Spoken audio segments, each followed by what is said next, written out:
It's called Thoughts on Measuring, and it's pertinent to the time that we're living right now. And I don't mean the big scheme of things, I mean the small scheme of things. Okay, thoughts on measuring. When you think about what the purpose of life is, you might conclude that it's all about measuring things. Everything is constantly measured. How old? How much? How long?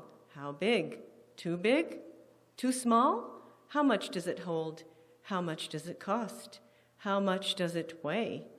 To what degree did it change? How far is it? How much of it do we need to do the job? How much will be left over? Is it ever enough? Is it ever too much? So when you think about measuring and the devices we use to measure things and the language we use and how it varies from object to object and how those measuring tools and language have evolved and how a lot of the time it doesn't make any sense at all, we might want to research how it became what it is. There are some things that I have come against in my life that make me wonder how in the world it was decided that they be measured in the way that we measure them. One of those things with crazy measurements is the tire. How does one make sense of these numbers? 205, 65, R16. I asked a tire guy once and learned what the numbers mean. I always thought that the R stood for rim. Not. It stands for radial, which tells you about the construction of the tire. Nothing about its size. But the last number does pertain to the size of the rim. The diameter of the rim is measured in inches. This last number, 16, in this instance, is the size of the diameter of the rim. When you measure the diameter, you measure the straight line going from side to side, which bisects your rim into two equal parts. Rims of tires are often 15 or 16 inches. Sometimes they're 14 inches. I'm no expert. Trucks have larger rims. The main point is that the number following the R is the measurement of the diameter of the rim. The first number of the three is the measurement across the tread. In our example, it was 205. Now this is measured in millimeters. Most of us have an idea of how small a millimeter is. It's about the same size as a baby earthworm. Just picture 205 baby earthworms lined up side by side on your tread, and it'll span the width of the tire. Now this is the crazy part, the sidewall. That middle number, in our example, it is 65. 65 what? 65% of the width. This percentage, which when calculated, gives you the height of the sidewall in millimeters. The two numbers together give us the aspect ratio. What's that? How the tires look? The aspect of them? I guess that's what they're getting at. Therefore, in our example, the side wall of the tire is 65% of 205.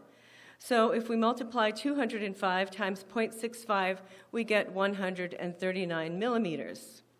So if we stack 139 baby earthworms up the side of the tire and 205 across it, we will have measured our tire. Why am I talking about baby earthworms?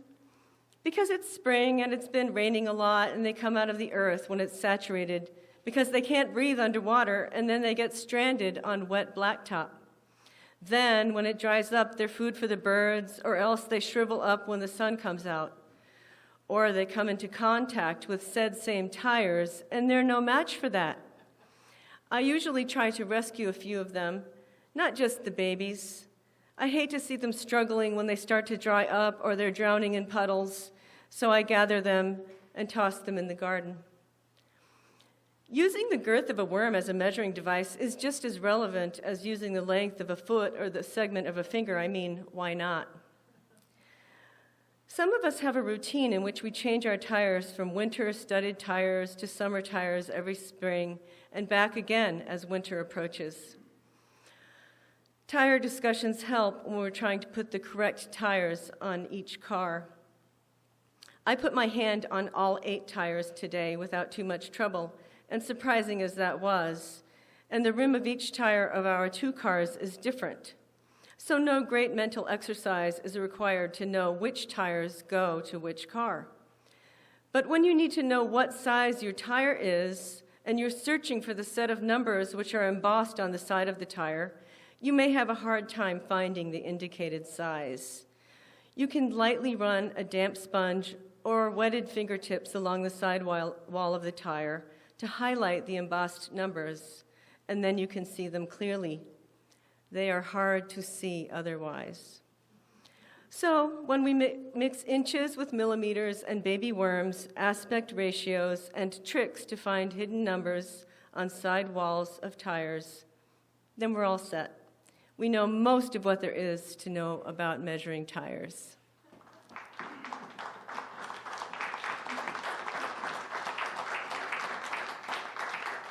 Okay, so every morning I have 2 dogs, and we talk about this poem together. Usually I'm talking to them, but they talk back. It's called Cat Food Soup. Cat food soup, cat food soup. Here's the scoop about cat food soup. Tickety-tickety-tat, pickety-pickety-pat. Nails like castanets, doggies do a dance, anxious for the moments that they may perchance get that soup that's yummy. They don't dance for kibble. No, that stuff is crummy. Give me just a nibble of what those spoiled cats eat. Yeah, that there in the tin. Warm water mixes in, stirring all the bits left around the rim. Put it in the bowl. It's plenty now for him. Tickety-tickety-tat, pickety-pickety-pat. Give me, please, give me some of that cat food soup. Ruff!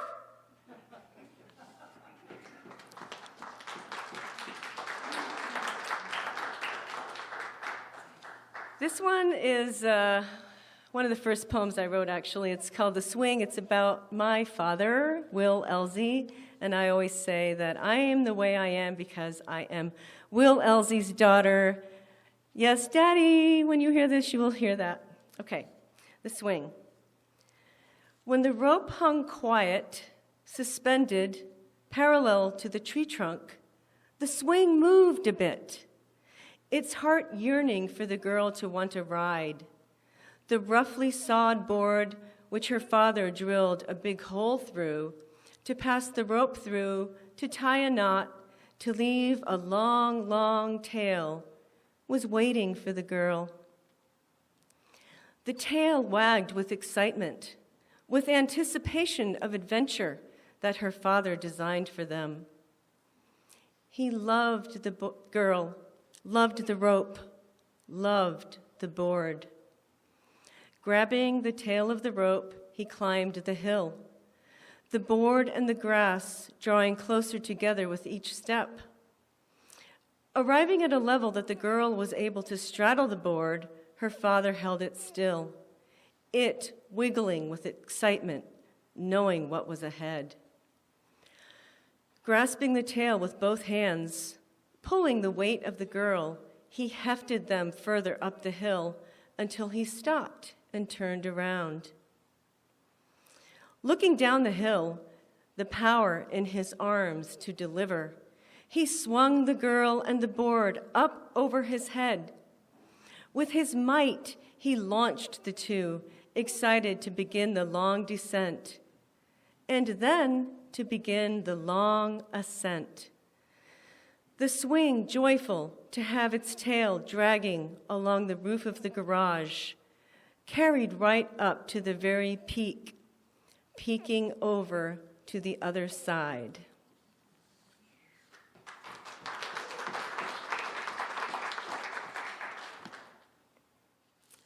Okay, I'll read this one. This is to my beloved. You are a soft silk robe when I embrace you, a firmly stuffed leather couch when I'm lying on top of you, a mother bear when someone wants to hurt me. Bearing my weight, you are a gentle burro carrying me up steep heights. Listening to my sorrows, you wipe my tears with an elephant's tender trunk. You carry me to the heavens, a condor making my dreams soar. A hot bath you are. You envelop and refresh my weariness after a long day. Thank you.